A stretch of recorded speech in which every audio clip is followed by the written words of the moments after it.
아싸 잘했죠.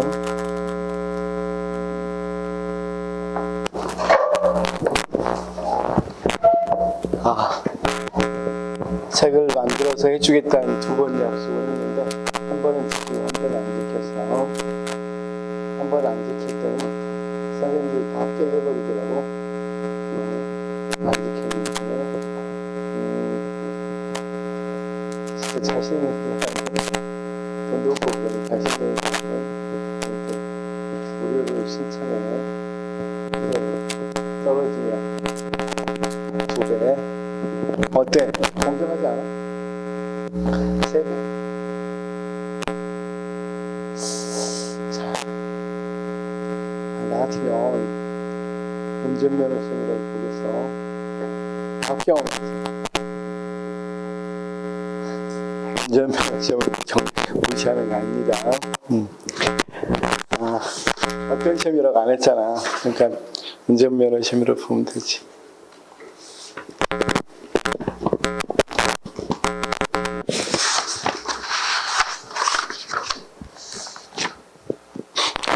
아무래도 요약집이라고 해서 가만히 있으면 조금 이해하기 어렵죠. 글이 좀 있어야 되겠죠. 글까지 들어있습니다. 자, 수평적 구조. 여기서부터 하겠습니다. 수평적 구조.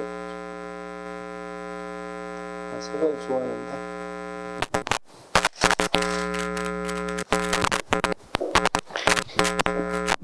수평적 구조 읽어보면 그런 게 크게 규모를 이야기하는 건 아닙니다. 만약에 기획부에다가 30명을 배치하고 싶어. 30명. 그 다음 제조 부분에 30명 역시 배치하고 30명 이렇게 배치한다. 판매에 이렇게 하는 건 어떤 거야? 가전제품에서 이렇게 하는 것은 기능 구조야. 그런데 이렇게 하는 게 아니라 30명을 배치하긴 해. 근데 이번엔 세탁기 만드는데 뭐 만드는데 냉장고 만드는데 또 비싼 TV 만드는데 그럼 여기 30명을 배치가 어떻게 하는가? 기획부에서 10명, 기획부 10명, 그렇죠? 여기 제작 10명, 판매 10명. 그래서 여기 30명은 세탁기 부서 30명. 그래서 뭐 크고 적고 그런 문제는 아니야. 그게 어느 부분에 적합하느냐 문제죠. 이게 제품이 많아지면 많아질수록 이렇게 하는 게 더 낫겠죠. 많이 생산되고 그러면 이렇게 하는 게 낫겠다. 자, 이걸 가지고 어떻게 적는다고 해서 기본을 이렇게 수직적 연계, 수직적인 걸 놔두고 어떤 것까지 수평적인 것까지 이렇게 연계시킨다. 그러니까 쉽게 말해서 어떤 거 이런 이 기획 업무 이런 식으로 배치해놓고 이걸 여기다가 배치한다. 대학에서 보면 여기 이제 기본 사범대이면 사범대가 있는데 어떤 거 대학원 같은 행정대학원 같은 거 있을 때 뭐 한다고요? 여기서도 이게 대학이라는 유계가 그대로 있죠. 그대로 있으면서 행정대학원 이렇게 가서 일을 한단 말이야. 여기도 가서 하도록. 그렇죠? 그러면 이 업무는 이 사람, 이 교수는 여기서 어느 정도 위치에 있으면 여기에서는 교수들이 다 같아요. 서열이 없어. 수평적. 그런데 여기 물론 여기 행정대학 원장을 하면 있겠죠. 그렇죠? 그래서 굉장히 동의 수평 관계라는 거지. 행정대학원이나 또 교육대학원에 교수들끼리 위기가 있을 수 없겠어. 위기가 있으면 안 되듯이 그렇게 해서 여기는 위기가 없다. 쉽게 말해서 이렇게 돼 있는데 여기서 몇 명 파견 가고 이렇게 한다고 생각하면 되고, 그러면 이들은 당연히 여기 있는 교수들은 여기도 보고하겠지만 여기서도 사범대학에서도 학생한테 보고하겠죠. 해야 되겠죠. 그런 체계라고 생각하시면 돼. 이게 뭐다? 매트릭스. 이해됐죠?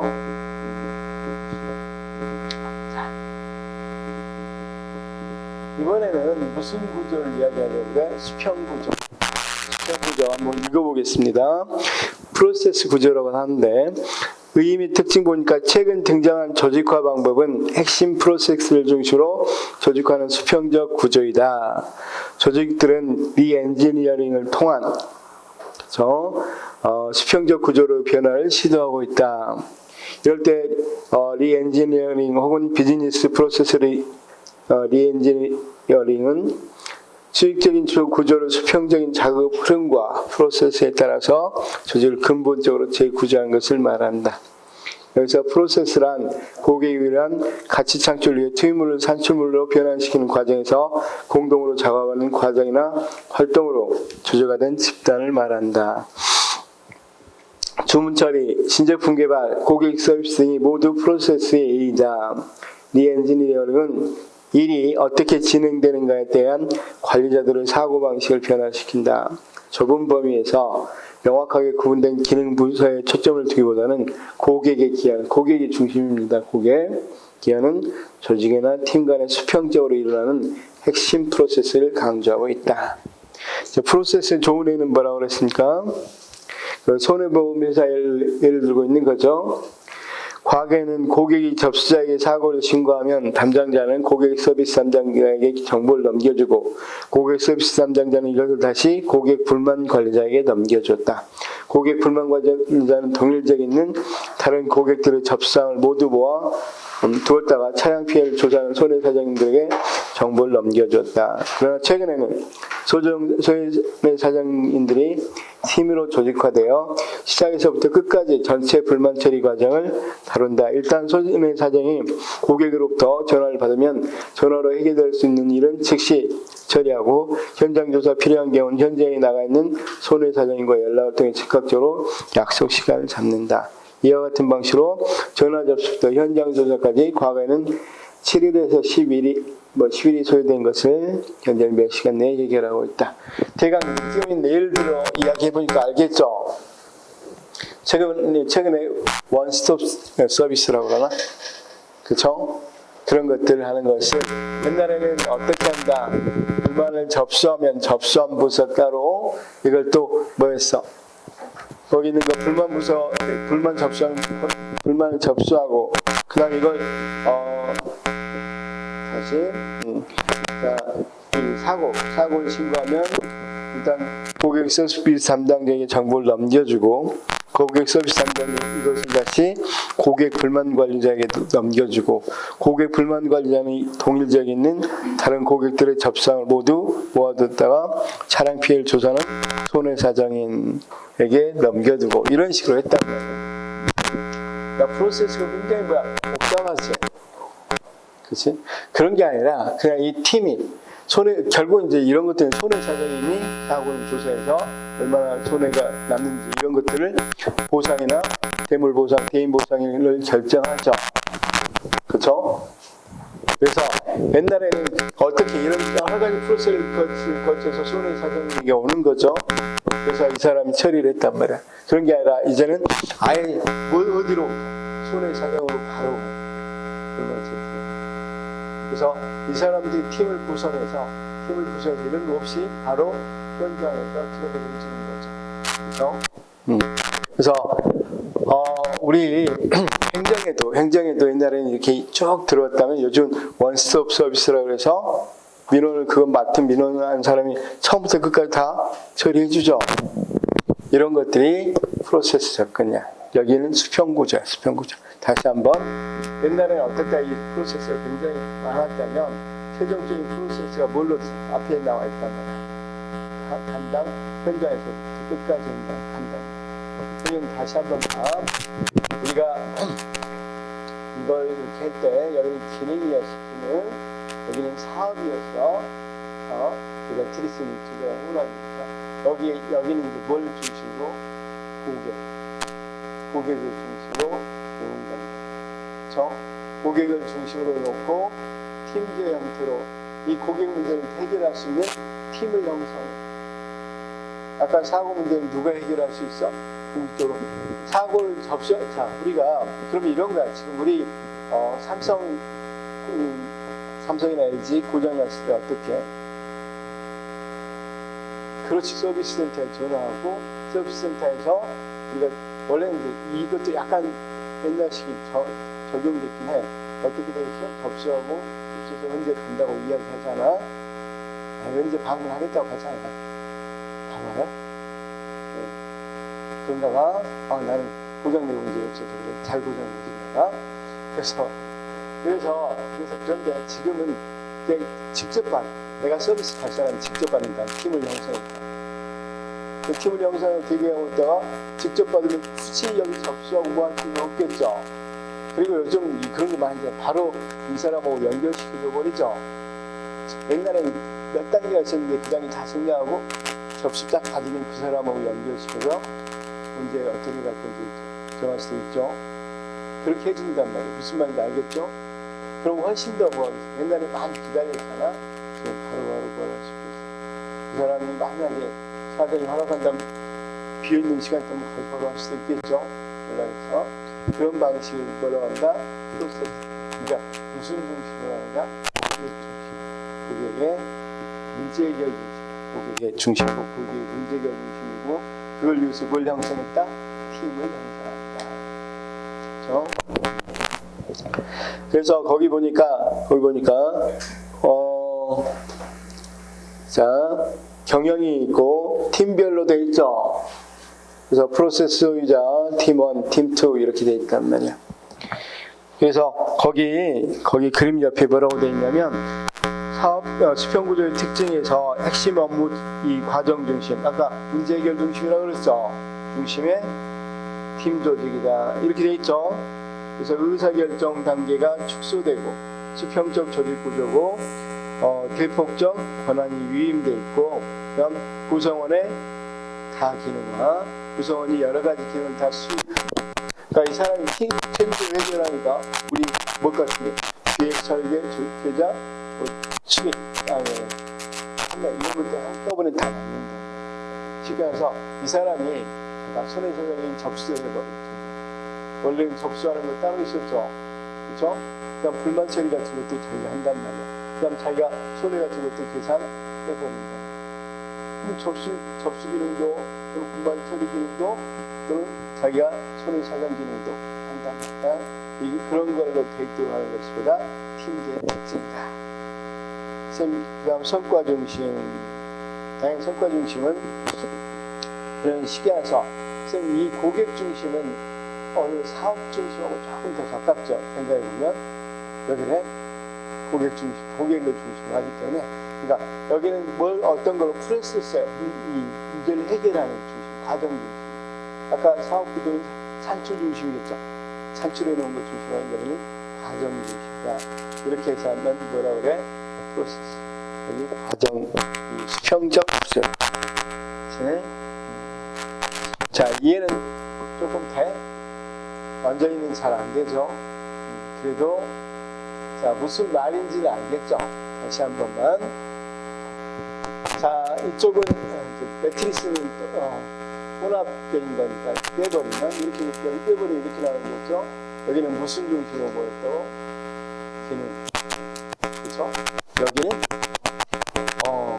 사업 또는 제품 중심으로 하면 되겠죠. 사업 중심, 제품 중심. 그리고 우리가 여기는 결과 중심이야, 과정 중심이야. 결과. 그래서 그런데 여기는 어떻게 한다고? 고객 중심이야, 고객. 고객에 대해서 그런데 고객의 어떤 거, 고객 중심이고 문제 해결, 문제 해결 중심이고 여기가 결과를 하면 여기는 과정적인 신경을 강조한다. 과정이 뭐 하는 걸 강조해? 축소되는 거. 그래서 이 프로세스 중심으로 하되 이 프로세스를 한꺼번에 해결한단 말이야. 그래서 그 해결하는 뭘 정하겠어? 팀을 정한다. 이 팀이 가서 이 팀은 만약에 이 팀에서 자 손해사정이 1팀 하면 이 팀에서 접수하는 게 또 필요하다 그러면 뭐 하겠어? 그냥 접수 기능 하는 것을 여기서 하나 놔두면 되겠죠.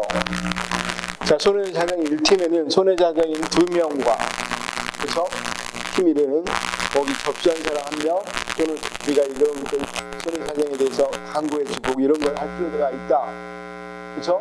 그런 사람 1명 이렇게 해서 4명으로 팀을 구성한다 이렇게 할 수도 있단 말이에요. 어떤 데는 그냥 손해사정이만 구성될 수도 있겠죠. 팀으로 이런 것들을 뭐라 그래? 수평적 구조라고 해. 그럼 이 팀이 가서 바로바로 문제를 해결하는 거죠. 문제 풀었으니까 좀 들어오는 거예요. 이걸 무슨 구조? 수평적 구조. 이 팀들은 유계가 있는 거 아니잖아. 그냥 문제 해결하는 거고 이 팀에게 다 권한을 주겠어 안 주겠어? CEO 입장에서 권한을 다 주겠죠. 이렇게 만들어진 거 우리가 뭐라고 불러? 수평 구조로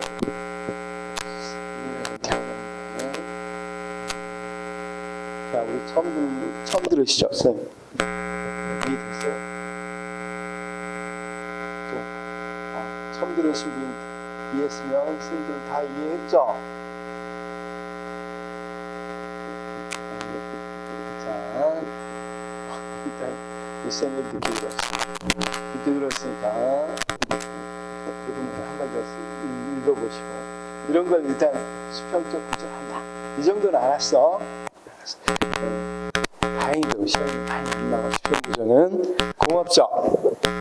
자, 장점은 수평적 구조로 리엔지니어링을 하게 되면 리엔지니어링은 재설계하는 거지. 리엔지니어링을 하게 되면 조직 전체에 있는 모든 구성원들은 의사소통과 조정이 쉽게 이루어질 수 있게 쉽게 접촉할 수 있는 고객 불만 처리 혹은 주문 처리 프로세스에 속해서 일을 한다. 그런다 그랬죠? 이들끼리 팀 조직하면 어때? 훨씬 의사소통 잘 되겠어요. 팀 안에서 잘 되겠죠? 그렇죠? 그래서 이 팀을 조직해서 해결한다. A팀, B팀에서 C팀에서 뭐부터? 접수부터 해서 다 문제 해결까지 다 한다는 거예요. 어떤 걸 이야기하면 좋을까? 우리가 좀 비유를 해보면 뭐 사건이 생기면 형사 1팀, 형사 2팀, 형사 3팀 이런 거 맡기면 뭐합니까? 그 사건 발생 초기부터 해서 이 범인 잡는 것까지 다 해결하고 검찰에 넘길 때까지 그 사람들이 다 해결하죠. 마지막 조서 작성까지 해결하는 거. 그런 것들이 일종의 수평적 구조. 그럼 자기 팀끼리는 소통이 잘 되겠어, 안 되겠어? 근데 밥 먹고 그럴까? 밥 먹으면 소통 잘 되죠. 같이 밥 먹으면 소통이 잘 됩니다. 제가 이해할 수 있겠고, 그 다음 뭐라 그랬어? 고객 불만 처리라든가 주문 처리 프로세스에 속해서 일을 같이 한다 그랬죠. 수평적 구조는 과거의 수직적 계층과 부서간의 경계를 제거해 준다. 부서간 경계에 있겠어, 없겠어?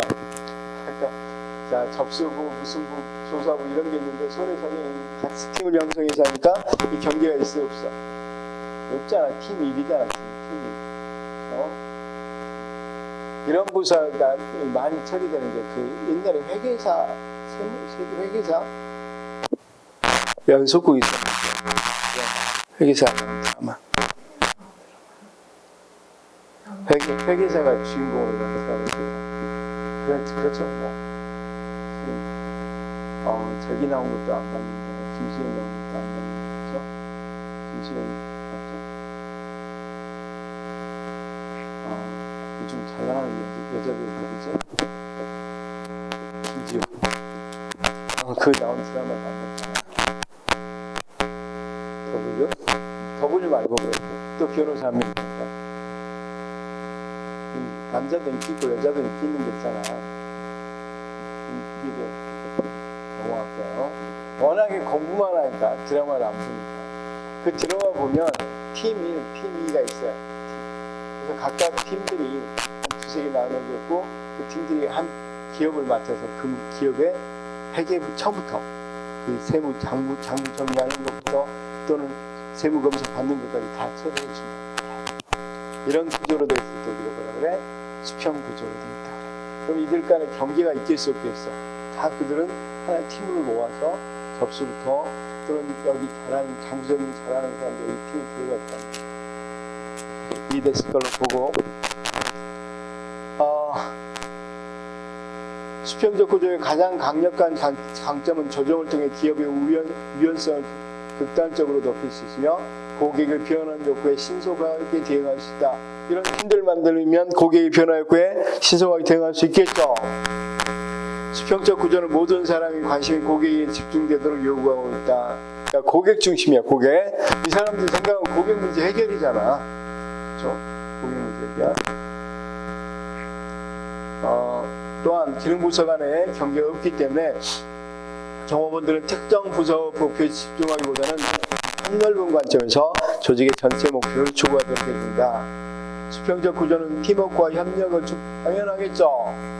협력을 촉진시킴으로써 팀원들이 공동 목적을 위해 헌신하도록 해준다. 마지막으로 수평적 구조는 종업원들에게 책임감, 의사결정을 공유할 수 있는 기회를 제공해준다. 제공함으로써 종업원의 삶의 질을 개선해줄 뿐만 아니라 실질적으로 조직의 목표 달성에 공헌하도록 해준다. 종업원들은 전형적으로 폭이 좁은 부서 과업보다는 좀 큰 프로젝트를 갖고 열정을 갖는다. 무슨 말씀인지 이해가 안 되는 부분이 있으면 이해가 개인적으로는 이해가 다 잘 되는데 안 되는 부분이 있습니다. 그러니까 팀으로 만들어서 팀워크 좋단 말 다 알겠죠? 그러면 여기서 맡은 업무는 한 가지 업무에 집중하겠어? 아니면 여러 가지 업무를 다 하겠어? 아까 접수부터 해서 다 문제 해결까지 다 해주는 거죠?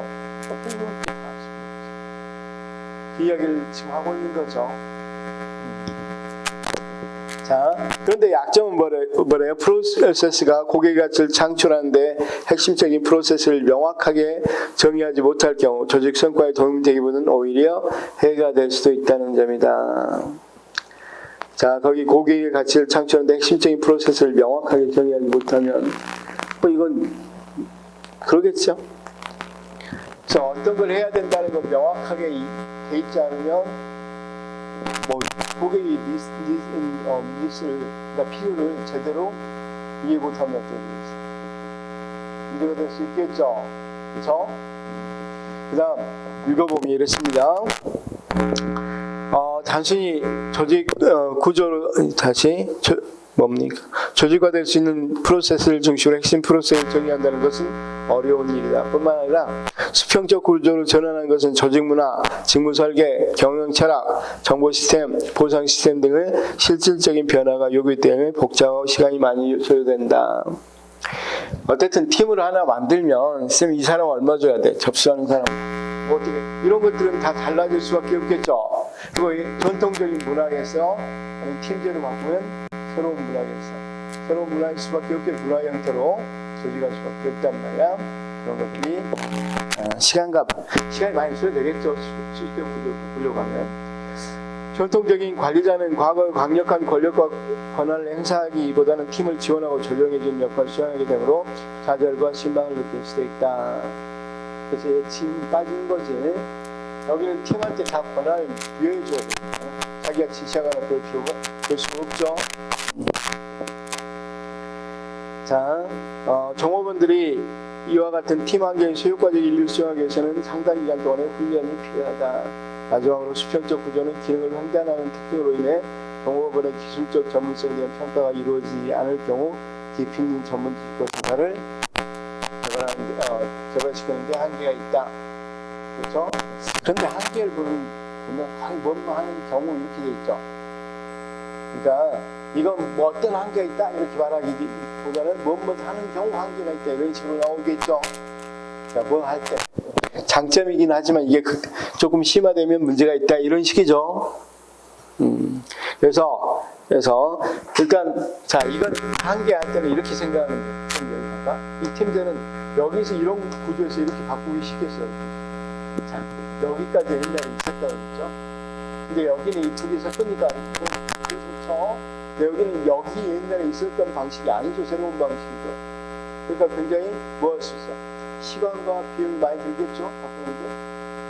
또 하나는 얘들이 다시 재훈련이 필요하고 어느 정도 필요하겠죠. 그렇죠? 그런 내용이 단점입니다. 그렇죠? 그 다음에 한꺼번에 여러 가지 업무를 하니까 제대로 명확하게 구분해주지 않으면 전문적인 기술 습득에는 어려움이 있을 수 있겠죠. 그렇죠? 이 업무도 했다, 저 업무도 했다 그러면 그 업무의 기술이 전문화되기는 좀 어렵잖아. 다시 한번 할게. 뭔 말인지는 다 알 거고 옛날에는 접수하는데 그 말하면 과정적으로 하면 접수하는 부서는 따로 접수 부서가 있었고 불만 처리 부서도 있었고 가서 뭐 한다 뭐 손해 사정에 해주는 부서가 따로 있었단 말이야. 그래서 보통 이 과정을 통해서 이렇게 내려왔단 말이야. 프로세스 중심으로. 그런데 이런 것들을 다 뭐하고 한 가지로 통합시켜서 그냥 프로젝트 여기 이 결과적인 것을 맡고 있는 부서가 앞에 나간단 말이야. 그 부서에는 뭣도 들어있어? 접수하는 사람, 불만 처리하는 사람 이런 거 다 들어있단 말이야. 팀 1에는 그러면 이를테면 접수하는 사람 2명, 불만 거의 설명해 준 사람 2명, 그 다음 손해 사정한 사람 2명 이렇게 이루어져 팀 6명으로 이루어져 있죠. 그럼 보통은 여기 6명, 여기 6명, 6명 있다면 여기 6명 모아서 여기 6명 치고 또 팀 2에서 여기 둘, 여기 둘, 여기 둘 이렇게 팀 3까지 모아놓는단 말이에요. 그걸 뭐라 그래? 수평 이해됐어? 물어봐, 질문.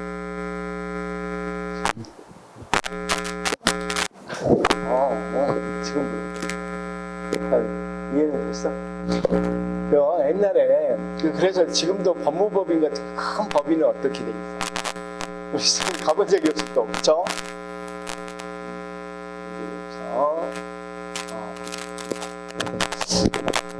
보면 지금도 약간 섞여 있긴 하지만 제가 이제 법무법인 태평양 같은 데 가봤는데 왜 갔냐고 물어보면 안 돼.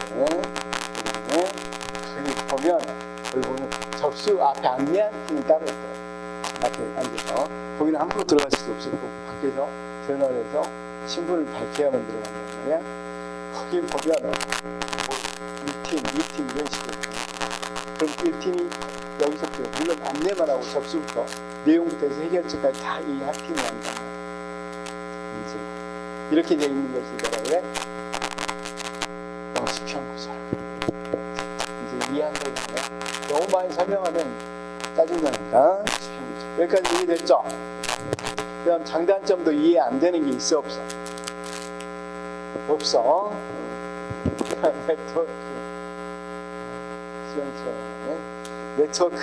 네트워크 구조는 한번 읽어봅시다. 우리 쌤 수평구조 한번 읽어보고 늦게 들어오셨으니까 질문하시는 차에 쉬는 시간. 중심이라고 써있는 거죠. 예, 여기가 방금 이야기했듯이 누가 중심이야? 고객, 내가 중심이었죠? 아까 내가 법인 딱 들어가 보니까 누굴 중심으로 다 보겠죠? 변호사가 거기 팀이 4명의 팀이 있어. 근데 접수하고 기록하고 이런 사람 1명, 그 사람 변호사 아니야? 변호사 2명 있고, 변호사도 자기 업무가 좀 나눠져 있더라고. 그 다음 또 하나 이제 송부할 때 기록 작성하고 왔다 갔다 하고 서류 같은 게 많잖아요. 그 사람 관리하는 사람 이렇게 들어온단 말이야. 그러면 어때? 그 팀이 한 팀이야. 한 팀. 그치? 그래서 순전히 누굴 위해서 존재한 거 했어? 나를 위해서 딱 나의 문제 해결을 위해서 하는 거지. 내가 세탁기는 아니잖아. 내가 냉장고는 아니잖아. 나는 나일 뿐이죠. 고객 중심. 수평구조. 자, 네트워크 조직은 조직 설계에서 최근의 발전 양상은 이쪽이 최근 거라는 거 알겠죠? 양상은 조직의 경계를 초월한다. 이제 전통적 조직의 경계를 초월하는데 여기 부서 간 경계가 있었어 없었어? 완전히 그걸 뛰어넘었죠. 하나의 팀으로 만들어버렸잖아. 여러 부서를. 자, 수평적 조직과의 협력을 개념을 확장하는 구조에다 최근 들어 가장 널리 유행하고 있는 조직 설계 추세는 조직의 다양한 부분을 외부의 파트너들에게 아웃소싱하는 것이다. 아웃소싱은 생산, 인적 자원관리 등과 같은 일부 업무나 기능을 계약을 통해 다른 기업이 유착 처리하는 것을 말한다. 그렇죠? 가상 네트워크 구조는 때로 모듈형 구조라고도 불리며 모듈형 구조를 가진 기업은 주요 기능과 프로세스의 대부분을 독립적인 기업과 하청 계약을 맺으며 이들의 활동을 조정하기 위한 별도의 작은 본사를 가지고 있다. 어쨌든 이런 예도 있다는 거야. 가상 네트워크 조직은 같은 경우. 그래서 네트워크 구조의 특징은 조직은 핵심 핵심 역량만 수행한다고 그랬죠. 그럴 때 어떤 거 부수적 업무는 외부한다고 그랬죠. 핵심 업무만 수행하고, 그래서 거기 내용이 보니까 수직적, 수평적 통합하고, 그다음 수평적, 협력적 연계 장치가 있고, 그렇죠? 그다음 시공간 장애가 극복될 수도 있다고 그랬죠. 무슨 외주에 맡기니까 이건 우리 스케줄대로 안 해도 된단 말이야. 그렇죠?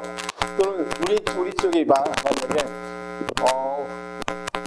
우리 쪽에 어떤 부분에 있어서 뭐 여러 가지 상황으로서 못한다 하더라도 다른 부서에서 할 수도 있겠죠. 일본에 지진이 일어나면 일본에서 생산 못하고 다른 나라에서는 여전히 생산할 수 있겠죠. 그렇죠? 그런 것들을 넘어설 수 있고, 우리나라는 밤이야. 근데 저쪽은 지금 생산하는 데서는 낮일 수도 있어 없어. 외주화를 다 여기에다 주고 호주에 주고 외주화를 유럽에 줬다는 거예요. 국방. 그럼 어떻게 되지? 하루 종일 생산할 수 있겠죠. 여기서는 뭘 여기 낮은 여기 밤이겠지. 여기 밤은 여기 낮이겠지. 이렇게 해서 하루 종일 생산할 수 있겠어요. 밤낮은 그게 아니구나. 건강하겠구나. 미안. 어쨌든 그냥 그렇다고 쳐 그냥. 어쨌든 여러 군데 내가 외주화 줘놓으면 뭐 할 수 있겠어? 시간 제약 없이 계속 생산할 수 있겠죠. 이렇게 시간과 공간의 제약을 벗어난다. 무슨 말씀인지 알 거라고 생각하고, 그 다음 뭐가 되어 있습니까? 의사결정은 상당히 불권화될 수밖에 없겠죠. 의사결정은 불권화될 수밖에 없겠잖아. 자기 생산량만 채우면 되니까 거기서 결정하겠지. 인도네시아에서 생산해.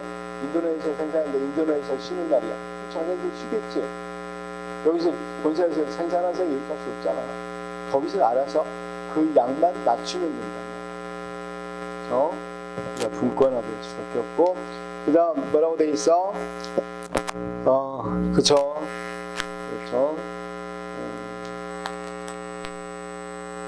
구성원의 전문성이 적용될 수 있겠고. 어디 되겠지? 미안해. 특징 있다 말았어. 그다음 뭐라고 돼? 자율적 집행과 성과 통제. 스스로 성과를 통제하죠. 자율적 집행과 자율적 통제야. 자율적 성과 통제야. 그럼 이제 장단점 봅시다. 장단점. 거기 장단점 또 옆으로 되어 있는 거, 수직적으로 되어 있는 거 한번 봅시다. 장단점. 그러면 장점에는 뭐라고 되어 있어? 불완전한 환경 변화에 대응이 잘 된다 그랬죠. 이쪽으로 올수록 뭐가 잘 되겠어? 유기적 조직으로 올수록 불완전한 환경에 대응이 잘 되겠죠. 두 번째 뭐라고 되어 있어? 비일상적 업무 처리 좋겠죠. 잘할 수 있겠죠. 우리가 일상적 업무 처리는 누가 잘하겠어? 계층제에서 잘하겠죠. 기능이죠. 네? 그 다음 거기 있는 중심 조직의 간소, 맞죠? 조직이 간소화될 수 있겠죠. 외주화 주니까. 그 다음 뭐 할 수 있겠어? 업무 처리의 신속성과 유연성을 가져올 수 있어 없어? 있다고 그랬죠 아까. 그 다음 꼭 밤에 필요하단 말이야. 그러면 다른 나라에서 외주화 줄 때 밤에도 일할 수 있는 나라를 주면 되겠죠. 야시대에서. 그래서 거기 있는 것처럼 또 뭐가 돼 있어? 읽어봐. 거기 마지막.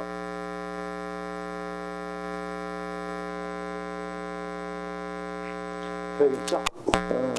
자, 우리가 조직 학습이 될 수 있으니까 경쟁력을 제고할 수 있다. 그래서 거기 정보가 뭐라고 돼 있어? 정보가 종합될 수 있고 학습을 통해 조직의 경쟁력이 제고될 수 있겠다. 그렇죠? 네트워크 구조 같은 경우는 어떤 것을 강조점을 주냐면 일단 연구 같은 것을 연구하고 이런 것을 강조점을 준다는 거예요. 그래서 새로운 것들을 하는데 이런 것들 하는 것에 강조점, 핵심 사항만 하기 때문에 핵심 사항을 혁신하는 데 강조점을 줄 수 있겠어요. 자, 쌤, 스마트폰은 뭐가 중요해? 물론 간단하게 잘 만드는 것도 중요해. 뭐 이렇게 맨날 떨어뜨려도 안 깨지는 게 중요하단 말이야. 근데 스마트폰 뭐 떨어뜨리려고 삽니까? 스마트폰 기능을 잘 프로그램에 된 것을 강조하겠죠. 그러면 핵심적인 건 뭐하고 디자인하고 뭐가 중요해? 어떤 안에 기능이 있는가? 어떤 프로그램이 있는가? 이런 것들이 중요하겠죠. 그럼 그런 것만 하고 만드는 거 이런 것들을 어디 다 외주화 준단 말이야. 그럼 이런 것들에 대해서 계속 혁신적인 생각을 할 수 있겠어 없겠어? 자, 우리가 삼성이라든가 또는 사과, 애플 여기 같은 데는 어땠어? 다른 데 다 외주화 줘 있잖아. 삼성 본사, 스마트폰 본사가 뭔만 하겠어? 설계하고 기획만 프로그램 어떤 프로그램. 그래서 발표할 때 우리는 어떻게 만들어요? 저는 그런 거 발표 안 한단 말이야. 어떤 기능이 있다, 폴더 기능이 있다, 무슨 기능이 있다, 무슨 기능, 카메라는 어떻다 이런 거 이야기하지 우리는 이렇게 만들어요 이런 거 안 한단 말이야. 그러면 부서에서는 어떤 것 그런 것만 계속 하다 보면 조직이 될 수 있겠어 없겠어. 그래서 알다시피 삼성도 나올 때마다 뭐 한단 말이야. 새로운 기능을 추가해서 나오죠. 그게 해보니까 문제점이 있으니까 그걸 혁신해서 나오는 거죠. 이런 것들이 가능하다는 거야, 네트워크 구조에서는. 무슨 말씀인지 아시겠죠? 근데 단점은 뭐야, 단점? 단점은 외부 기관에 대한 통제가 어렵다. 그러겠죠? 외주화 줬는데 뭐 하지 마라. 이렇게 하기는 곤란하겠죠? 통제가 어렵고. 그 다음, 대리인 문제가 발생할 수 있겠죠. 그러니까 주인 대리인 문제는 이런 거라 그래서 주인은 대리인에게 자기 대신 일을 맡겨놓은 거죠. 삼성 입장에서는 자기 대신 그런 걸 휴대폰을 만들어 놓은 거죠. 그럴 때 여기서는 뭐 한단 말이에요. 꼭 주인이 이걸 안전을 감시할 수 없으니까 자기들이 편할 대로 할 수 있겠어 없겠어. 그래서 주인과 대리인 관계는 대리인 문제가 발생할 수 없게끔 외주화되니까 그런 문제가 이해됐을 거라고 생각이 돼. 대리인 문제가 발생하고 그 다음 뭐라고 돼 있어? 그렇죠. 성과평가가 어려운 경우는 우리가 표현이 어느 정도는 뭐 성과평가가 잘 안 돼. 그러면 품질 낮은 거 만들어낼 수 있겠어요. 우리가 성과평가 일정량이 할 수 있는 건데 할 수 없게 된 제품이 있다 그러면 어떻게 돼요? 당연히 효용이 낮을 수밖에 없겠죠. 대리인 문제가 더 크게 일어나고. 그 다음 뭐라고 돼 있어? 그렇죠. 중심조직의 공동화를 비했다는 거죠. 우리가 보통 옛날 부서로 하면 제일 핵심이 뭐라고 그랬어? 제조 만드는 거라고 그랬죠. 근데 만드는 부서가 뻥 뚫린 거잖아. 옛날에는 우리 중소기업 같은 데는 제일 중요한 게 어떻게 만드느냐가 굉장히 중요했잖아. 만드는 게 굉장히 중요한데 이걸 외주화 줘버리니까 공동화 현상이 나오겠죠. 그 다음 식물 불안, 거기 있는 것처럼 뭐가 될 수 있겠어? 불안정성이 있겠죠. 공동화로 인한 불안정성. 그리고 이들이 이 맡겨놓은 데가 여러 가지 상황이 발생할 수 있겠어요. 현대차에서 하청업체에 줬단 말이야. 휠 같은 거 만들어. 그런데 그 하청업체가 파업 문제가 생길 수 있겠죠. 상당히 불안정성이 있고. 그 다음 거기 제일 중요한 게 조직 경계가 모호하고, 그쵸? 그 다음 뭐라고 돼 있어? 이게 중요해. 정체성과 응집력층. 이 사람들에게 삼성 만든다고 해도 자기가 삼성의 회사라는 생각은 전혀 없겠죠. 그렇죠? 그럼 정체성이나 응집력, 뭐 합시다 이럴 때 응집력은 상당히 떨어지겠죠. 그렇죠? 그래서 이 회사는 뭐 애플 것도 갖고 삼성 것도 갖고 그럴 수 있단 말이에요. 제조만 하는 건. 그렇게는 못 하겠고 어쨌든 우리는 뭐 만들기만 하는 회사인데 이렇게 생각하면 그 사람들이 삼성 제품을 만든다는 정체감 같은 게 높겠죠. 또는 응집력도 굉장히 떨어진다. 이해됐어? 혹시 네트워크 구조에서도 물어보고 싶은 거 혹시 이해가 안 되는 부분 지금 읽은 것 중에 예. 공동화라는 게 비어있다고 했죠. 비어있다. 우리가 공동화라는 것은 비어있는 걸 말해. 조직이 텅 빈 것은 공동화 현상이라고 이야기합니다. 그러니까 쉽게 말해서 옛날 조직들은 다 메워져 있다고 생각하면 되죠. 여기 가봅시다. 기획부서, 제작부서, 판매부서가 메워져 있단 말이에요. 근데 딸랑 이 부서만 있고 이 두 개도 아예 남들한테 줘버렸어요. 그럼 여기가 이 부서가 있었던 게 여기가 빠져 있는 거죠. 여기 봐봐. 이렇게 빠져 있는 거 있잖아. 비어 있잖아. 비일 공짜죠. 비어 있는 영역이 있다는 말이 공동화야. 그러니까 우리가 옛날 조직하고 비교해 보면 돼. 옛날 조직은 딱 차 있잖아. 다. 근데 이 조직을 줘버리니까 뭐가 되겠어? 공동화됐다고 얘기할 수 있겠죠. 비어 있고. 그렇게 되면 그렇게 돼서 원래 딱 차 있을 때 우리가 다 할 수 있었잖아. 아까 자기 완결적 기능을 한다고 그랬죠. 그런데 이 자기 완결적 기능에서 이게 비어버리니까 불안정성이 있어 없어? 그렇죠. 내가 누구나도 이걸 만들어낼지 모를 수도 있죠. 이런 것들이 불안정성이 있다 이 말이야. 또 그래요. 이 사회과학은 개념만 잘 이해하면 맞출 수 있다고 했습니다. 자, 그러면 OX 풀어야죠. OX. 자, 쌤 팀제부터 나와 있는 거 보겠습니다. 팀제 수평적 구조를 아까 팀제라고도 한다 그랬죠. 팀 1, 팀 2 이렇게 나눈다고 그랬으니까 팀제 조직은 신속한 의사결정과 정보 교류에 유리하다 그러겠죠. 그렇죠? 고객 중심으로 프로세스를 어떻게 그랬어? 굉장히 줄여버렸다 그랬죠. 그러니까 거기 있는 것처럼 수평구조 안 했는데 위에 매트리스 위에 수평구조 있죠. 그거 아닌데 수평구조하고 팀제 조직하고 같습니다. 같은 말을 달리 표현하고 있습니다. 수평구조는 조직 구성원을 핵심 업무 명령 중심으로 조직화하는 방식이다.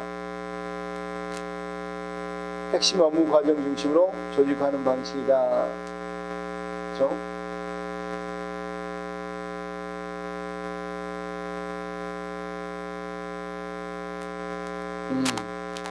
핵심 업무 과정. 아까 과정 중심이니까 맞죠? 그렇죠? 핵심 업무 과정 중심으로 조직화한다. 이거 맞습니다. 거기 과정이 안 들어갔으면 조금 애매할 뻔했는데 핵심 업무 과정 중심으로. 그래서 아까 접수한 사람이 핵심 업무야 아니면 손해사정이 핵심 업무야. 그래서 손해사정이 1팀, 2팀 이렇게 나눈다 그랬죠. 그렇죠? 변호사도 아까 변호사 기록해주고 이런 사람도 핵심 업무야. 변호 업무가 핵심 업무야. 변호 업무 그러니까 변호사 1팀, 변호사 2팀 이렇게 나오겠죠. 자, 맞습니다. 그래서 과정 나오면 수평이라고 생각하시면 돼. 그 다음 그 밑에 사업구조는 거기 팀제 조직 밑입니다. 사업구조는 조직 구성원들에게 자율관리, 의사결정권과 책임을 위임함으로써 사기와 직무 동기화에 뭐가 틀렸어? 사업구조가 틀렸죠. 무슨 구조? 수평구조. 그쵸? 팀제 구조는 책임 및 권한의 소지가 분명하다는 이게 이제 잘 알아둬야 돼. 책임질 것은 이거한다. 팀으로 나누는 거, 팀 1, 팀 2 이런 식으로 나누는 거고 책임 소지가 불분명한 게 장점이다.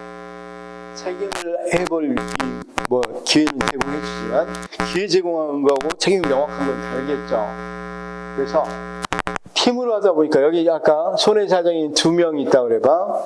물론 다른 것도 있겠지만 핵심 과정으로 손해사정이 3명 있으면 이 문제를 못 했을 때 누가 문제야? 여기서 문제를 지긴 하는데 손해사정이 A라는 사정이 문제야? B, C 문제가 또 불분명할 수도 있겠죠. 프로세스 중이니까 팀으로 해서 이런 거 있는데 팀 안에서의 책임 있는 건 상당히 책임 소재가 불분명할 수도 있어. 자, 이런 거 아세요? 혼자 결정하는 거 우리가 단독제라고 해. 여러 명이 같이 결정하는 걸 위원회라고 그러죠. 그럴 때 우리가 책임 소재가 불분명한 건 어떤가? 위원회에는 책임 소재가 불분명하죠. 그렇죠? 그래서 여기도 팀별로 권한을 위임한다 그랬죠. 그래서 이 프로세스를 진행할 때 거기에 대한 문제 해결할 때 책임을 져야 되는데 여기 이제 변호사 1 합시다. 변호사 1이 손해사정 1이 책임져야 돼. 2가 책임져야 돼. 같이 지금 업무 처리를 해결한 거죠. 팀을 짜서. 그럴 때는 상당히 애매해진다. 그걸 말하고 있어. 어쨌든 혼자 하는 거 여기 봐봐. 여기 같이 혼자 하는 결정보다는 훨씬 더 책임 소리가 불분명하겠죠. 이해가 됐어? 권한과 책임이 분산돼 있다고 그랬잖아. 아까 조직 자체도. 그래서 다시 한번 봐요. 이건 또 이런 문제도 있어요. 선생님이 어떤 문제가 있냐면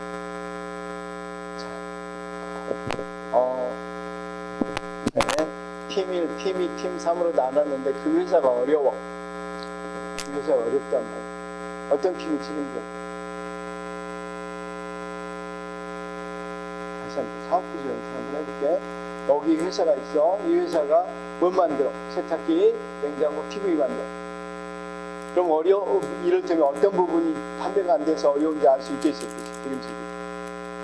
근데 여기는 팀 1, 팀 2, 팀 3인데 회사가 어려워. 어떤 부분이 잘못해서 이루어지는지를 명확히 알기는 상당히 어렵단 말이에요. 그래서 그냥 생각합니다. 여기 팀에 대해서 팀이 처리한 것들은 뭐란 말이에요. 어느 정도 정해져서 처리한단 말이에요. 회사에 정해져서. 근데 어렵게 되는 건 뭐 때문에 어렵게 되는지 누구 책임을 이야기하는 게 상당히 어렵겠네요. 이런 것은 명확하죠. 성과가 책임이 좀 명확해요. 여기도 성과 관리를 하긴 하는데 책임 같은 거 소개를 따질 때는 상당히 애매해지는 측면이 있다. 이렇게 이해해 주시면 될 거야. 이해됐어? 좋아. 거기 한번 일단은 선생님 다시 한 번만 생각. 의사결정이 어느 정도 분산돼 있으면 어떻게 돼? 책임이 의사결정이 딱 한 사람이 하는 것을 다시 한번.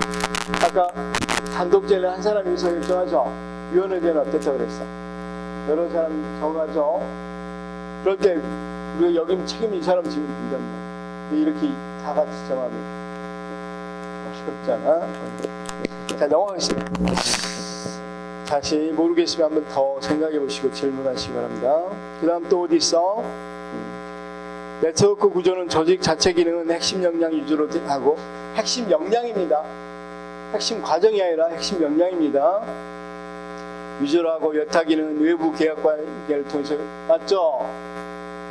네트워크 구조를 가진 조직은 상호 독립적인 조직들이 수직적, 수평적으로 연결되어 업무를 수행한다. 맞죠?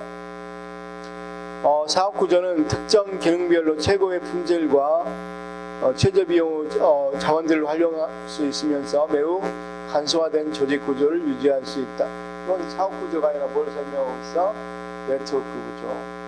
네트워크 조직 구조는 조직의 유연성과 자율성 강화를 위해 창의력을 발휘할 수, 아까 구글이나 삼성 같은 데 이야기했었죠. 굉장히 새로운 거 계속해서 지금 뭐하고 있는가. 이런 네트워크 구조는 만들어내는데 중점을 둘 수 있겠죠. 발휘할 수 있겠고, 네트워크 조직은 통합과 학습을 통한 경쟁력 제고할 수 있고, 네트워크 조직 구조는 조직의 네트워크를 통해 환경 변화에 따른 불확실성을 어느 정도는 감소시킬 수 있죠. 네트워크 구조는 계약관계에 있는 외부 기관을 직접 통제하기 어렵다. 맞죠? 네트워크 조직은 조직의 정체성과 응집력이 강합니까? 약합니까? 약화될 수 있다고 그랬죠?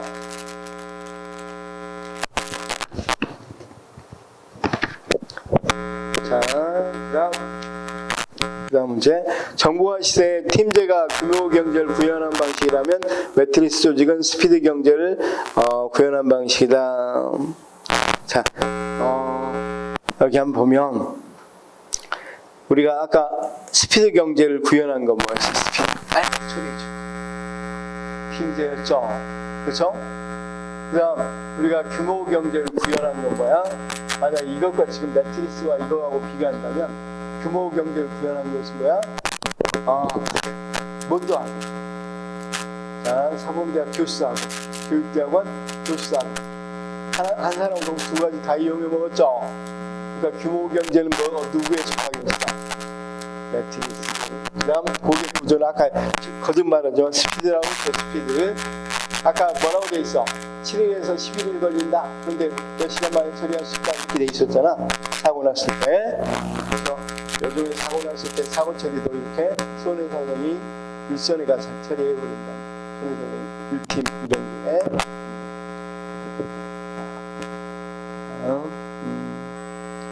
그다음 매트리스 조직은 조직의 성과를 저해하는 권력 투쟁이 발생하기 쉽다. 아무래도 권력 투쟁도 발생하기 쉽고 분권화되어 있으면 다 당연한 거고. 매트리스 조직은 기능 부서장과 사업 부서장이 자원 배분권을 공유할 수 있어야 된다. 당연하겠죠. 매트리스 조직은 조직 구성, 이번엔 네트워크 아닙니다. 지금 매트리스라고 있습니다. 매트리스 조직은 조직 구성원 간 원만한 인간관계 형성에 기여하기가 좀 어렵죠. 갈등이 야기된다고 했었고, 이건 이거 문제야. 인간관계 형성이 필요하다. 이건 맞지. 원만한 인간관계 형성이 필요하다. 이건 맞단 말이야. 근데 여기 원만한 인간관계 형성에 기여한다고 하면 틀리죠. 왜냐하면 매트리스 조직은 원만한 인간관계 구성하기가 힘드니까 필요하다. 그럼 맞죠? 근데 이 구조가 기여한다. 그럼 틀리죠. 이제 국어 문제야. 국어 문제. 매트리스 조직 구조는 경직화되어가는 대규모 관료조 조직이 맞죠? 자, 매트리스 조직이 유용하기 위해서는 기술적 전문성이 높고 창출의 변동도 빈번해야 한다는 이론적 요구가 강력하거나 조직이 사용하는 기술이 앞에는 맞는데, 선생님이 매트리스 조직은 일상적 상황이어야 되겠어? 비일상적 상황이어야 되겠어? 그렇죠. 일상적이지 않고 어떤 일이 생길 때 모여서 처리한다고 그랬죠. 그렇죠? 따라서 비일상적이다. 앞에 부분 맞습니다. 왜냐하면 적응적 구조라고 했으니까. 그래서 우리가 일반적으로 적응적 구조 또는 유기적 구조에 가까운 게 어떤 거라고 그랬어? 유기적 구조에 넣는 게 보통 매트리스 구조이고, 방금 봤다시피 사업 구조도 적응성을 좀 지향하죠. 그래서 어떤 사람들은 여기서부터 유기적이다 이렇게 표현하는 사람도 있다. 근데 일반적으로는 그냥 여기서부터 이야기한다. 다 한번 정리해 보겠습니다. 무슨 구조가 있다고요? 자, 구조에는 크게 유기적 구조하고 무슨 구조가 있다. 유기적 구조가 있다. 이렇게 로비가 이야기했고, 여기 사이에는 어딘가에 있는데 구체적으로 이야기해 준 사람이 데프트다.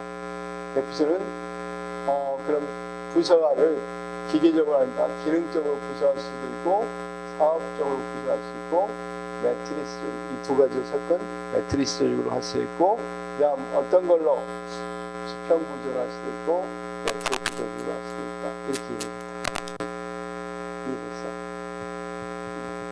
그다음 각각 또 어떤 기능이 있는지는 우리가 알겠죠. 자, 기능 완결적, 그건 뭐라고 그랬어? 사업 구조, 그렇죠? 그래서 기능이 다 연결돼서 있는 것이 사업 구조라고 그랬죠. 그래서 우리가 기능 구조 그냥 편하게 이렇게 생각했어요. 어떤 부서가 있다? 기획하는데 만드는 부서, 판매하는 부서 이런 게 있다는 거고, 여기는 아예 뭘로 하는가? 결과물로. 그래서 사업 결과물로. 그래서 냉장고, 세탁기, TV. 그다음 여기는 두 가지를 섞었다. 그래서 기본적으로는 기능으로 되어 있지만 수평적 구조를 강조한다. 그래서 이렇게 해서 두 군데 다 보고하기 때문에 어떤 것에 민감할 수 있겠어? 고객들의 불만 사항 같은 거 반영할 수 있겠어? 이쪽으로도 돼 있기 때문에 여기서 변화 또는 불만 사항 같은 것도 보고될 수 있겠죠. 이쪽으로는 전문적인 것들도 보고될 수 있겠죠. 그럼 이쪽으로는 전문적인 정보가 보고될 거고, 이쪽으로는 그렇죠, 제품이나 사업에 관해서 보고되겠죠. 그래서 우리가 두 가지 장점을 포함하려고 했다.